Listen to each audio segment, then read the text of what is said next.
bit throughout the series. TNC opted to ban Death Prophet this time, even though they did take the last game. That's kind of surprising.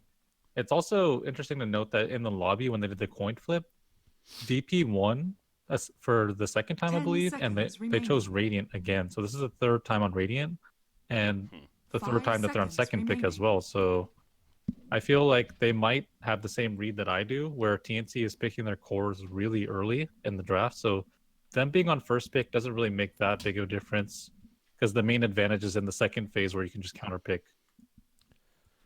All right. So, yeah, that's clearly confidence right there, like in the Radiant side. But again, we were talking about the second game.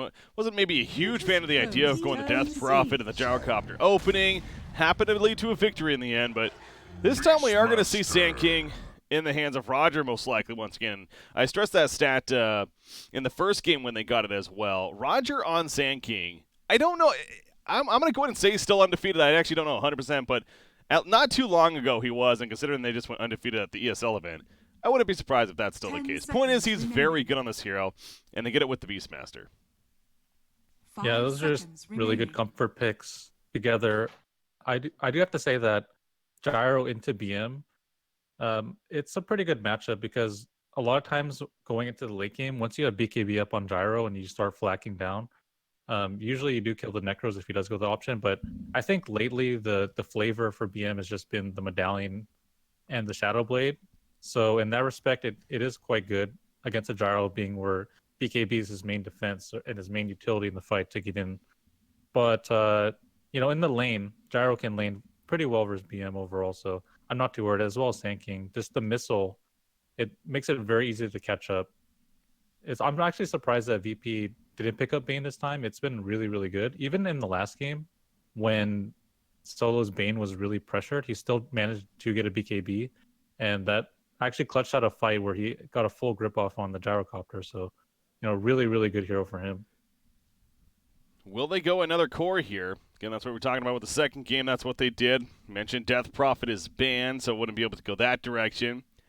They ran Queen of Pain the first game, but obviously support options are available. Jakiro, just going to say, Jakiro did pretty well for them last game, and so they actually second picked the Jakiro this time around. Yeah, I really like Jakiro. It's either Witch Doctor or Jakiro against Beastmaster. These are the two 5-position supports that can actually deal really well with the summons and actually lane like fairly well against Beastmaster in general. So complementing the Gyro, that's gonna be really nice. But as well as Tim's just getting the 150 GPM talent able to scale into the game with like really luxury items like a Hex, Boots of Travels, Blink Dagger. If he gets to that stage in the game, it's extremely powerful. But now, yeah, Virtus.pro. So now it's a little bit more of an ambiguous opening for TNC. I think no one's probably the only like really well-suited player for the Gyrocopter in the mid lane. Otherwise, usually people play him as a safe lane carry. So we can probably anticipate that's going to be a safe lane Gyro. But compared to the other games where they opened up with potentially 2 core heroes, I like this support pickup a lot more because even the Jakiro can be a 5-position or a 4-position, so they're very flexible as well. Kind of just a random side thought, but it still is so shocking to me to see Cuckoo not playing a core. Like this guy, obviously he transitioned to the 5 support role kind of halfway through the season when they picked up Armel, formerly of Clutch Gamers, amongst other teams in the Southeast Asian region. And, of course, Armel stepped in as the core himself, so Cuckoo decided to play the 5 position. So still just, I don't know, I was just reminded of that. But obviously a naturally talented player. We'll see if he maybe gets his Undying once again. Clearly, I mean, he played it the first 2 games, so they've last picked Undying. Still feels odd to me, even though they won the last game, but we'll see if it comes to that here. Honestly, Undying's just been overbuffed, and he just has a lot of really good matchups. The Disruptor pick, so this is... The Bane was banned out, but for solo, it's either Bane, Warlock, or Disruptor, so not really a big surprise here. Disruptor, I don't really see a huge reason for Disruptor over Warlock because they have already pretty good initiation sources. Generally, teams will pick up Disruptor to pair with an offlaner who's a little bit more of a utility hero, such as like an Omni Knight, Tidehunter, or Pit Lord.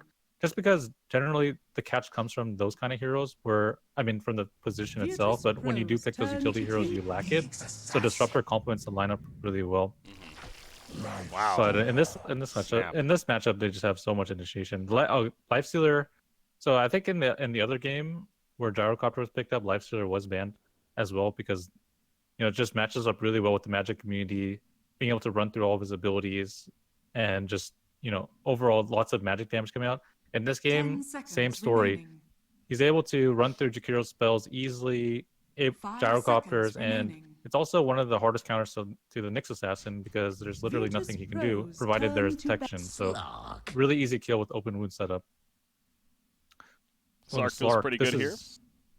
So we talked about this before as well in game one. Slark is really, really good into Beastmaster. However, Disruptor is one of the best counters to Slark in the entire mid game because up until the point where Slark picks up BKB, the Glimpse 10 combo seconds into Static remaining. Storm is really lethal. Slark is a hero that doesn't really 5 want to be picking up seconds BKB remaining. all too early. Generally, they want to go Shadow Blade, Echo Saber, then potentially going to BKB. So there's going to be quite a big timing for the TNC's Disruptor turn into to this ban. matchup. However, once BKB is up, there's not much they can do against a Slark, and he can actually take over the game. Well, final ban to come here for TNC. So what does VP still need? They still need their mid, right? Yeah, no one's hero at this point. I mean, It's the last pick. it is last pick for them. What would Viper be good here this game as well? Maybe go back to the Viper. 10 seconds remaining. I feel like you're gonna wait to see what the enemy mid picks. That's 5 gonna seconds be remaining. that's gonna take more precedence over what you do see here because laning matchups are really, really important. And a player like no one can. He has enough versatility to be able to pick something that's going to be good for the game as well as the lane. So you always pretty much wait. Well, so what In do this they situation, what do they ban then? Is the question. Yeah, if you're TNC. Well, TNC is gonna think of a mid hero that's really well suited to different matchups, and then they're gonna just ban out a hero they feel is good against it. So, some heroes I feel are very underrated from the mid lane would be like Wind Ranger, Lina. TNC's turn to pick. Maybe they'll pick Quap because they banned out the Kunkka here. That was the matchup that they did go for in the first game. It didn't really work out very well. The Quap was forced to build into the Yule Scepter just to deal with the X alone, and that's not something that you really want to be building for. So this might be one of the situations where they'll go for the Quap. However, I feel like there's so much catch, and it's not the easiest Quap game. So 10 it might seconds just be remaining. that they fear the Kunkka in general as a really good hero in this patch. 5 seconds remaining. So now TNC has to figure what hero they want, knowing VP has the final pick, of course, in that mid role.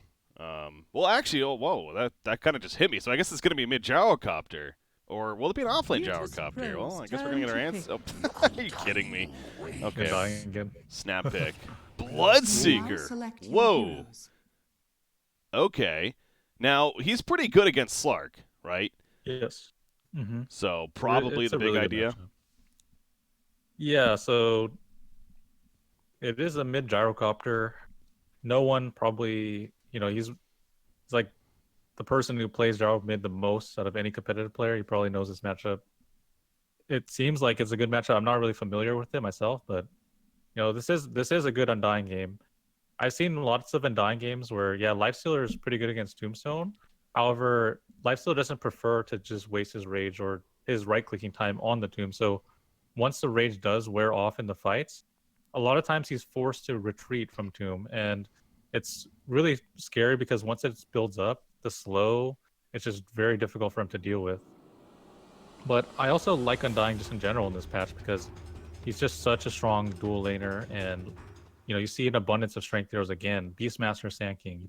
You put the Undying there, and it's just a nice lane overall. Like he will pretty much babysit any carry at that point. Jesus. These guys. For battle. Give me 1 second. I got to enter my hacks real quickly. Okay, we should be good now. Okay, so Bloodseeker, though, also the interesting thing about this hero is that he's been getting buffs patch after patch, I feel like. In the most recent one, both his Blood Rage and his Blood Ride, I believe, took some buffs right there. Yeah, you look at the tooltip even. So I've been waiting for this hero to kind of make the comeback, and I'm excited to see it in the hands of no one, no doubt. And we talked about great counter to the idea of Slark as a hero, so strong pick definitely here for Virtus.pro in game number 3. Yeah, this is going to be a really difficult Slark game.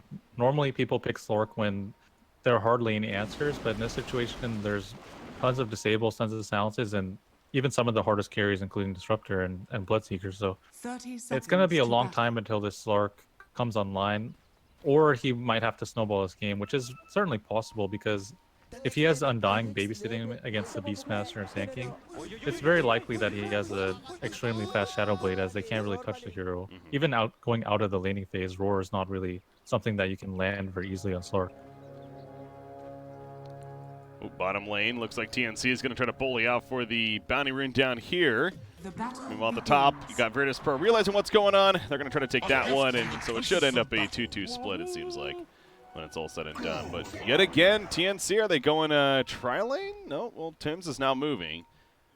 He's going to head They're going to dual middle. lane with the Undying. Okay. This is the other viable choice, because we did talk about Jakiro being a pretty good laner into the Beastmaster.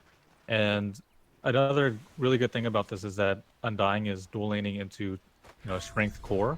So that makes the decay a lot more useful, and also the build as well. We did talk about in game 1 that Stout Shield in the safe lane isn't that optimal, but in the off lane is definitely really worth it. And the fact that they chose to put Sand King here, that's a little bit questionable to me.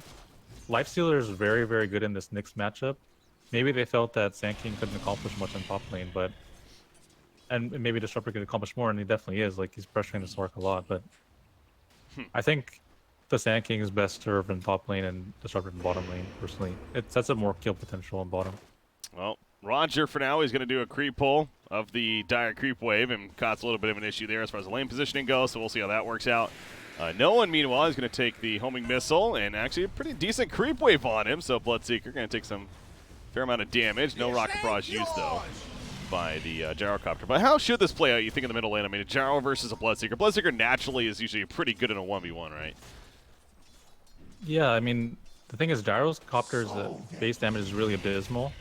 So you have a Stout Shield, Quelling Blade, Blood Rage, Bloodseeker.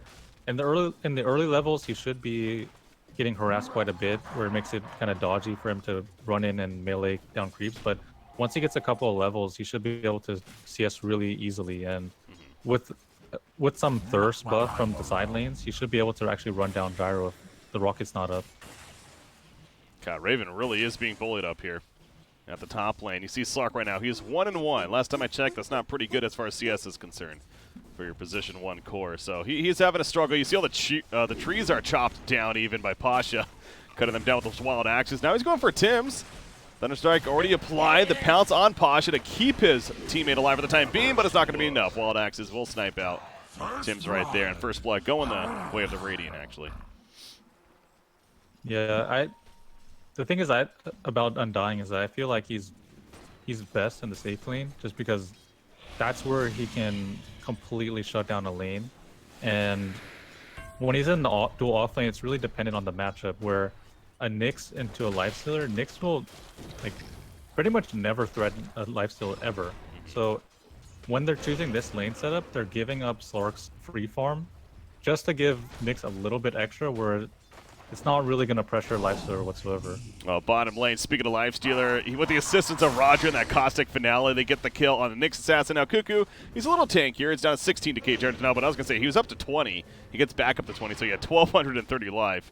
Again, a very difficult target to kill, but Nyx assassin easier, and Virtus.pro will take it, so a 2-0 start now in their favor. Middle lane, you see Bloodseeker going pretty deep, but again, he's 19-10 against a 9-1 Gyrocopter, but like you're talking about it, this is almost really expected with Bloodseeker when it comes to his last hitting this early laning phase.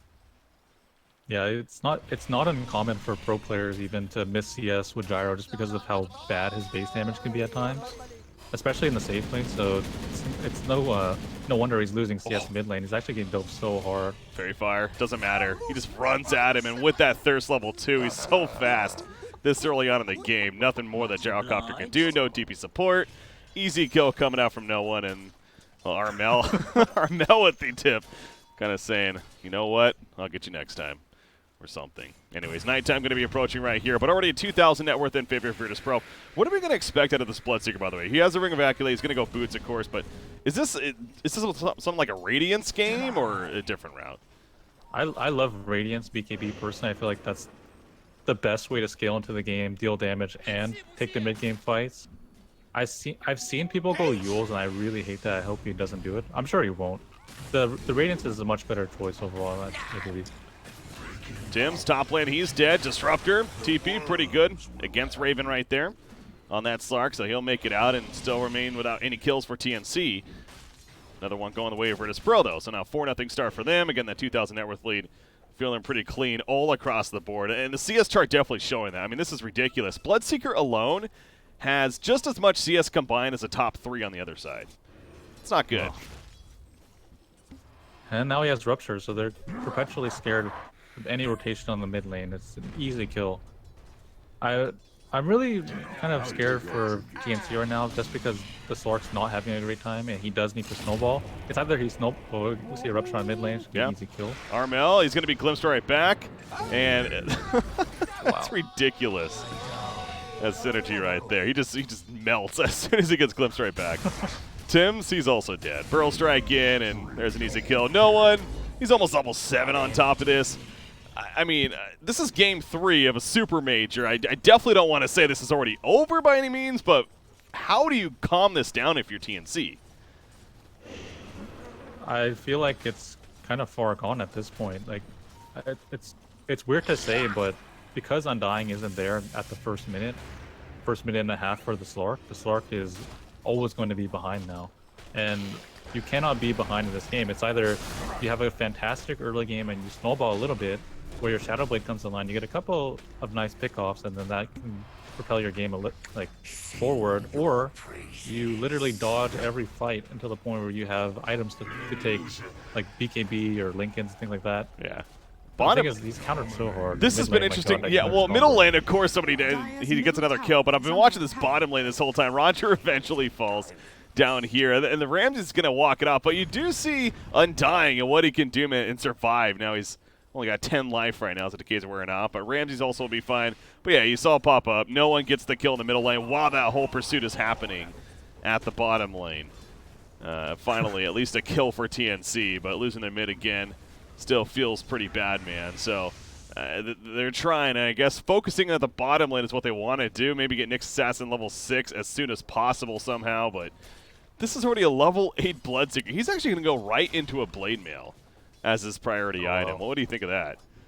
Yeah, Blade Mail is pretty much one of the items people think about the most when they see Gyrocopter and trying to counter him. You just being able to run into all his abilities, it makes him second guess his positioning, and a lot of times he just bursts himself down if you can sustain through that burst damage a little bit with HP pool, so that's going to be extremely scary.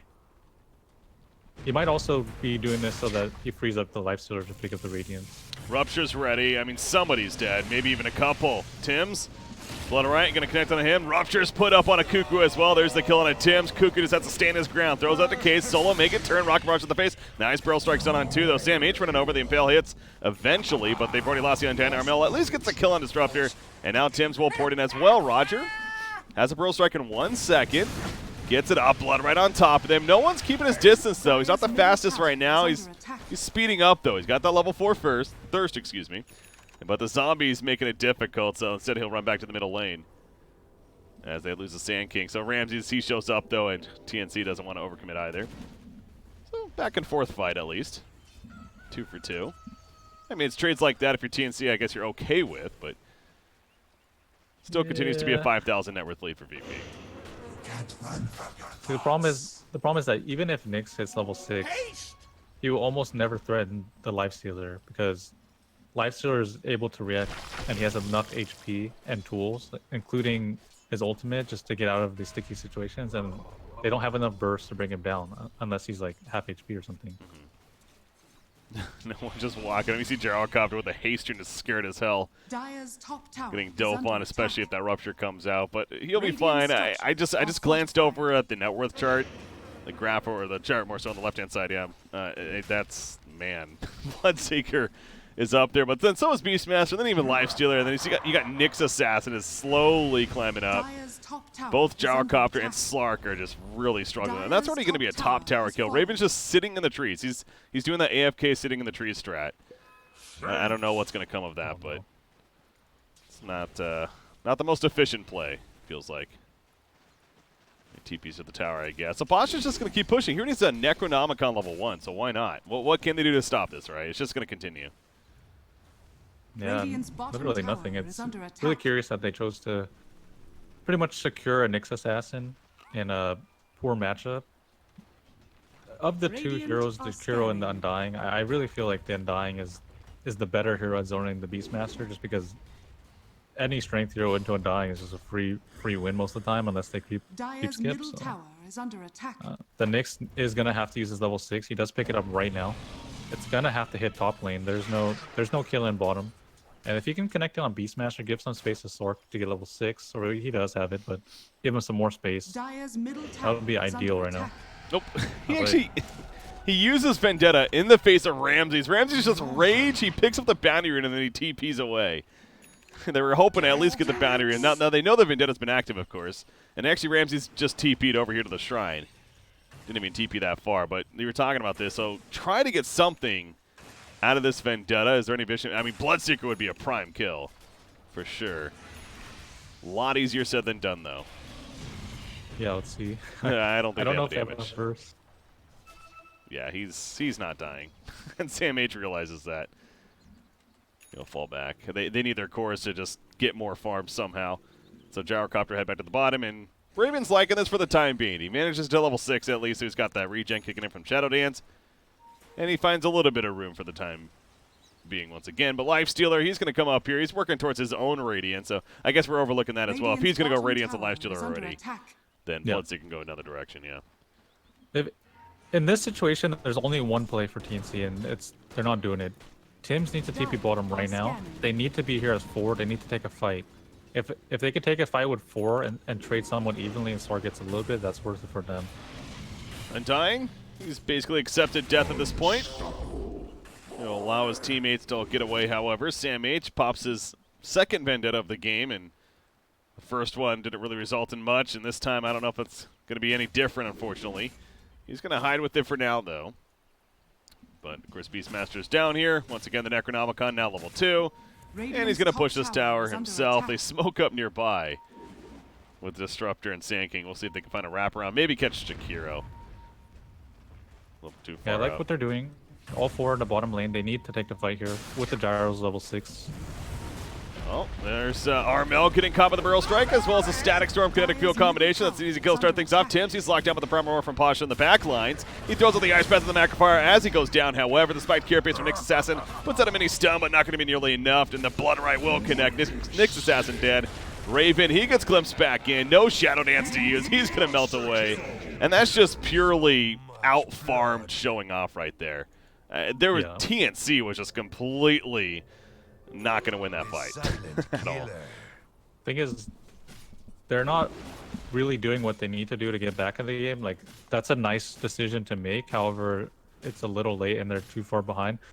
The first Vendetta needed to hit on the Beastmaster or the Bloodseeker, but using it right in front of Ramses, that pretty much was a dead giveaway on the Vendetta and where it would possibly rotate to, so that they didn't get caught out by that. And when they went to the bottom lane, they committed with 3 heroes, and not only that, but they were the ones to be initiated on.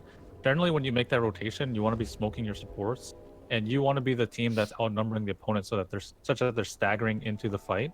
But because they just weren't thinking on that level, it was just very easy for Virtus.pro to run at bottom lane, seeing all their heroes showing in the lane, and then just pick them off one by one. We're going to go for Disruptor going for Undying here. The middle lane, easy kill onto him. And that was a smoke play set up against Sam H nearby with the Vendetta. I feel like I've said that several times now, and just don't really feel like it's going to really set up in much, though, as this middle tier 1 now in trouble. Again, TNC in his spot, though, they got to be desperate. They got to try something. I hear the Rupture going off in the backline subject Curie. He puts off the blade, the Macrophyre put down. That's only going to help kill himself in the end. And the Blood Red auto attack, or the Blood Rage even, to finish the job. Pasha taking a homing missile, caught on top of that. Can they maybe get Pasha killed at least? Dark back forward. Yes, they can. They take out the Beastmaster. No one, though. He's still sitting his ground. The Blood Right goes off, takes out Gyrocopter. Gonna kill off Undying. They bring back the Nyx Assassin with a glimpse.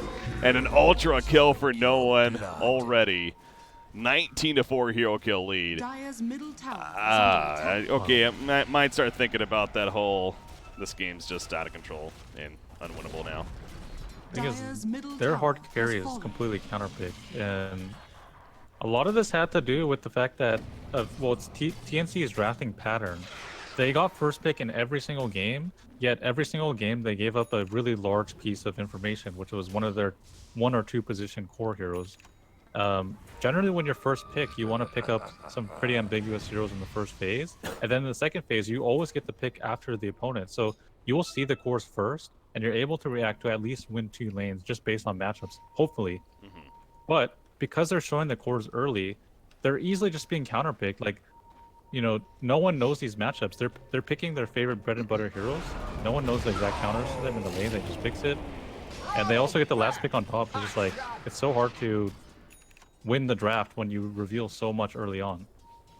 Catch the tail end of that at least. Beastmaster ends up going down at the bottom lane. Nyx Assassin. Looks like that Vendetta finally does come into play. Opens up, helps set up the kill with Gyrocopter, so a kill progress being made for TNC once again. It ain't over just yet, they're saying at least. But yeah, it's safe to say, Fluff, I mean, you keep going back to it, but this really is a draft issue. And even throughout the series, even in the Game 2 victory, there were those question marks. But, you know, we're able to still make it work out, get to the late game, and eventually win. But something they'll have to think about moving forward here in their next series. Now, again, not calling it just yet, but at this point, Dire are scanning. again, the losing team will move on to play EG. The winning team will play Vici Gaming here in Group B. No one. He knows to hide. He almost has a BK. Oh, my God. That BKB is going to be happening in like a couple seconds. Only 16 minutes in. And it's like, once he gets to BKB, how do they stop him? I mean, they literally can't stop him. He actually has 9K net worth at 16 minutes. That's completely absurd. Yeah. I don't know.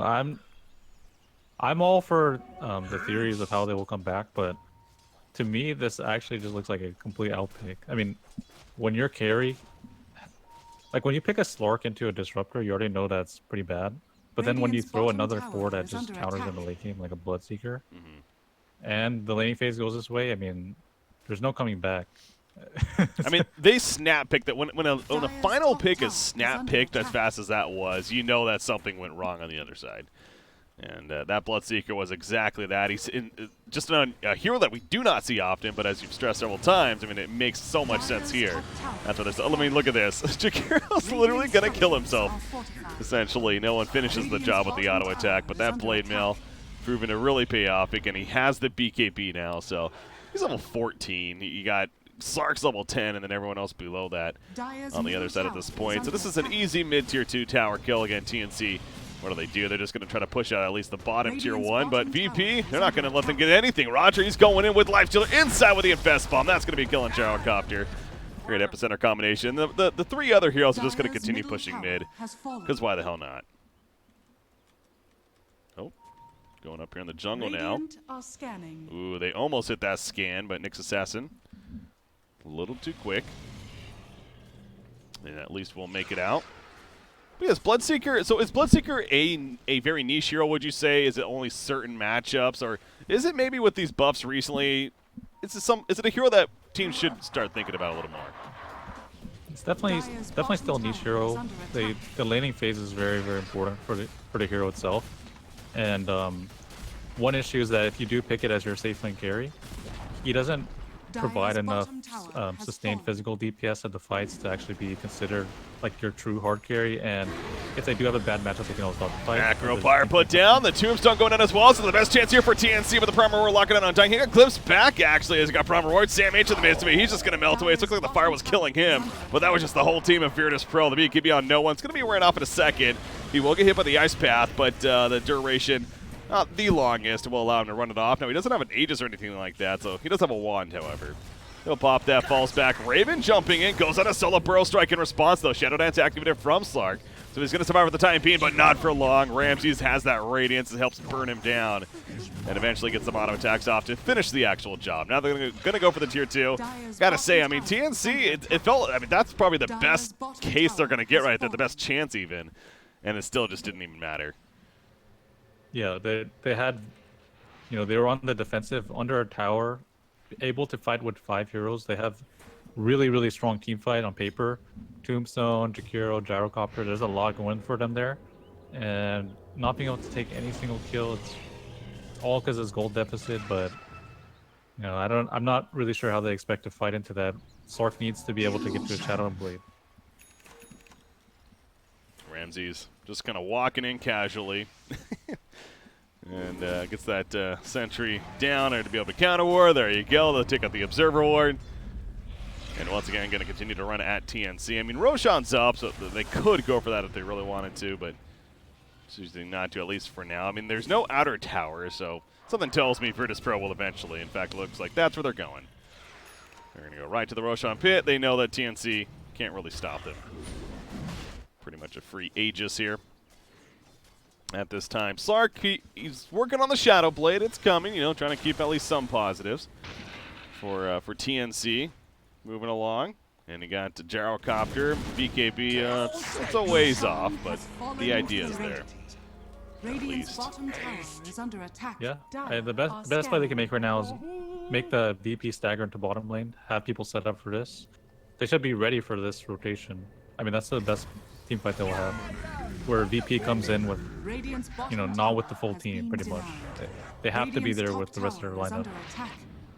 VP, that was horrible camera work by me, I admit, but I just keep getting caught off guard. I see two heroes middle lane, and all of a sudden there's just two moving to the bottom lane, getting that kill on Gyrocopter. And then the other two, Bloodseeker and Disruptor, they get a kill on Jakiro.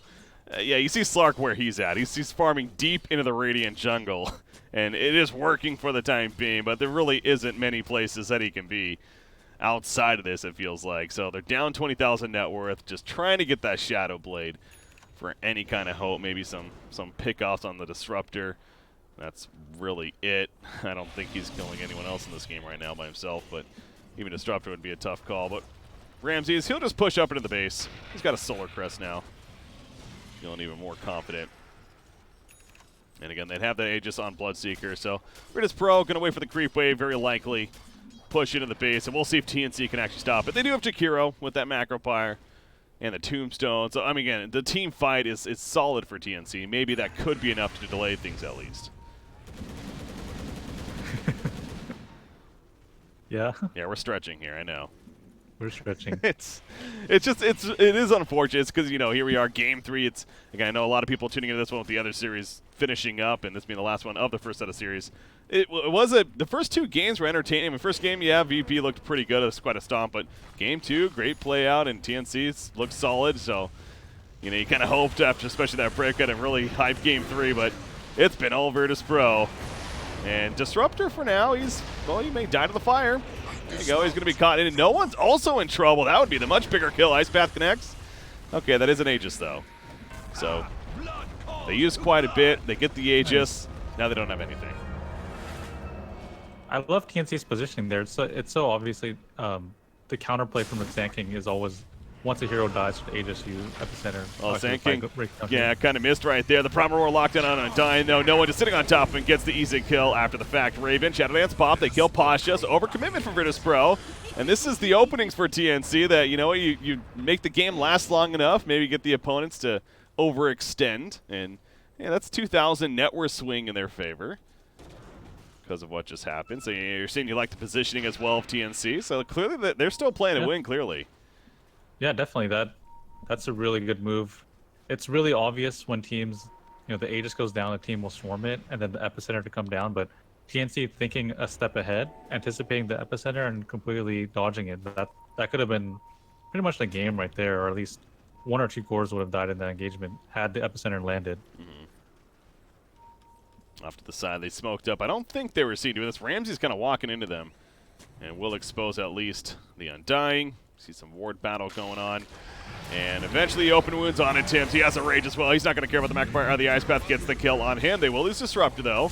The rest of TNC running away. Bro Strike hits 2. Nyx Assassin and Undying. Call down, putting out. Going to zone them away. Scare them off. Blood right. Sam H. He has a rupture. It's that awkward spot of I can keep running, but I'll die if I do. So I really didn't have a choice right there except death at that point. And there's 2 dead. They both have a buyback, though. Something tells me we're going to see that come out from TNC, because, again, why not? There's Nyx Assassin. Jakiro is only 8 more seconds before he's back up, though, so maybe that will be enough for, yeah, Virtus.pro. They're going to fall back for the time being. So Jakiro won't need to use his. Still early on in the game. Pretty fast resurrection, but the item progress will continue, of course, for heroes like Bloodseeker especially. Now, you know, he's working on not only Maelstrom, but into the full Mjolnir. After that, he's already has 17 more 100 gold saved up. He did finish an SNY in the meantime. And Lifestealer just got something. What is on the courier? Oh, Yasha. Okay. Casual Yasha for now. Well, Lifestealer. Dire are I mean, scanning. one of the issues with the lineup is that they can't really break the high ground without pickoffs that easily. Usually, the way that their lineup breaks high ground is with Aegis on the Lifestealer and a couple more items where you can just run up, rage, hit the tower a couple times, and back off, and then rinse and repeat. If they truly wanted to end this game, the fastest way possible, he would just rush heart, and then he would just run up the hill, rage, heal up with the heart, and then come back and do the same thing over and over and over again. And they would have given the Aegis. However, you know, they don't really need to rush anything and give TNC an opening. It's pretty much their game to lose. So as long as they just farm up the items they need to get the next Aegis and then go for the high ground, that would be the key to this game for them. I'm having flashbacks to game number 2 in a sense where we see TNC just really sticking together as a team now. Obviously, that game was much different. It was 2,000 net worth maybe at the most for Virtus.pro for most of that mid-game, so a much, much closer one. But still, we are seeing a bit of that as I say that, Nyx Assassin will get caught. Despite being in Vendetta, they see him, they got the vision, the tombstone's put down, but Nyx Assassin will melt away. Roger is caught in the call down. Raven, the pounce, it looks like it does connect. Sand King, he may end up falling, yes. The Static Storm in response to Armel's caught, and the Wild Axes tear right on through him, as well as no one sitting on top. And he has to pop his BKB, though, because the macro power put down as well as the Ice Path. He's just going to run down Raven. Raven just kind of running around like a chicken with his head cut off right there. Not much more he could do at that point. He'll buy back, as will Gyrocopter. Nyx Assassin staying dead, though. So Virtus.pro finally starting to break through into the base. Maybe not so much. Again, going to be held off just a little bit for now. Yeah, they're holding on with these buybacks. I like where Cuckoo's head is at. He's gonna go for Blade Mail. I've actually won a game that looked impossible like a competitive game where I think it was on Team Liquid, where I told the team to go for like 5 Blade Mails, and we actually like surprised the enemy team. And this is one of those situations where if you get 5 Blade Mails, you can actually do some work. And another cool thing about it is if you Blade Mail a Nyx Assassin, it actually looks like Spike Carapace. So you can kind of play mind games with opponents. That's a good point, yeah. Yeah, that would be quite the strategy. And, it's stuff like that where, again, when you're down by this much, then kind of have to think outside the box almost. But something tells me they're not going to be. Oh, yeah, Dying does have one queued up, sure enough, on himself. And how's that level 15 coming along, by the way? Okay, he's 13. So he's getting there. We talked about that overpowered talent last game. We saw it come into play. Tombstone on death. This is the place to use the buyback and then die. Yeah. Get 3 tombs up. Possible. Bloodseeker. He's got his Maelstrom finish, though. Obviously, Virtus.pro, they're just keeping TNC choked down in the base. Sand King does have that gem. We saw that come into play earlier to catch the Nyx Assassin as well. Lifestealer finishing in his own SNY with that Yasha. But Virtus.pro, I mean, they're not overdoing it. They did it. I feel like they kind of gave themselves that one time that's like, all right, maybe that was a little too much. Again, the 2,000 gold swing in TNC's favor. Now they're playing it safe. They're going to wait for another Roshan, who could be up in a matter of seconds here, but probably going to be at least another minute or so. Yeah. Before that's up. Thing is, I think about the game too, and I feel like a lot of it just comes down to VP's confidence and them potentially just wanting to try a different strategy where they know that they can afford to drop a game. They go for this carry less rack, which is pretty dubious at best, and it doesn't really work out. They did have a nice game, but in this game, sometimes when the best teams in the world lose, they get upset and then they just want to crush the next game. This is one of those situations where they're just bringing their A game, like no shenanigans. Yeah. We gets the 18% rupture damage as he gets level 20 on Bloodseeker. And, just kind of a food for thought as far as in a game like this, such a big lead, just kind of stuff to talk about. And Ags on Bloodseeker, what would you think? Getting those charges on the rupture. Keep you safe. Not on a core, it's just a waste of a slot, really. There's much better options like Butterfly and Salt Kyros, but it's definitely really cool. Yeah. All right, fine. Mjolnir's almost finished, at least. Well, Spiked Carapace done initially on top of the Ice Path Macropire, but again, he pops the BKB and he's just going to run in. They kill the Tombstone. Well, eventually they will. Nice soul rip, but Takes a little bit longer. Bloodseeker. Again, he does have an Aegis, so he does have to be careful. Lifestealer gets in a bad spot. Static Storm trying to help keep him alive. He infests his teammate. He will stay alive in the meantime. Gyrocopter. BKB going to be locked down, though. Promroar going right on through. They killed Slark before that. Predator Cuckoo just standing his ground on that Flesh Golem, but that's not going to be nearly enough. Maybe kill Nolan. No, he's getting low, actually. Yeah, Bloodseeker will go down. That's a 10-kill streak. Stopper going the way of Undying, actually. Roger, he needs to get the hell out of here. So Virtus.pro, they do once again overcommit slightly. Well, And, well, Bloodseeker dies for the first time. That's a lot of gold going the way of Undying. As here comes a response out from Roger. Epicenter with that Burrow Strike, and they're going to clean up Cuckoo. He's got 52 charges of decay. It will not be enough, though. Eventually will fall. Tim's Ice Path does catch Lifestealer. Lifestealer doesn't have an armlet or anything like that, so I actually think he is dead as well. Yeah, and he was 1,200 gold going to Jakiro. Guys, yeah. there's objectives you might want to think about. They're gonna go Roche. I'll take your treat. Yeah, but couple of shenanigans here. I mean, like, they don't really need to play like this, but probably just a little overconfident. Yeah. As soon as they get Roshan, it should be much easier. Yeah, just as I was trying to kind of praise them in the sense of, okay, they did their one try, right? Now they're going to just wait for Roshan and eventually finish it, but then they do Look that. at that Jakir's level. Oh my god. Yeah, he's at 30% almost level HP 20. and just everyone wiping in front of him. Almost level 20. Wow. He's the highest level on his team by at least 4 levels. Yeah, that level 10 talent helping as well. He's going to pick up a mech with all that gold he just got, so it's something, at least Undying. What is he? Yeah, he's going to go Forest Staff. We saw the Blade Mail queued up earlier, but... DTC? Oh, I had my mic muted for you. That would make sense. Okay. Okay. It should be good now. But, no, I was talking about Undying also, you know, with the farm that he got. He actually decides to go with Forest Staff over the Blade Mail that he had queued up earlier. Rip. Utility, yeah. No Blade Mail. Oh, fight at Roshan. TNC, I mean, we quite still think they can make it happen. Static Sword put down, though. Glimpse away solo using it on a Slark. He popped Shadow Dance, though.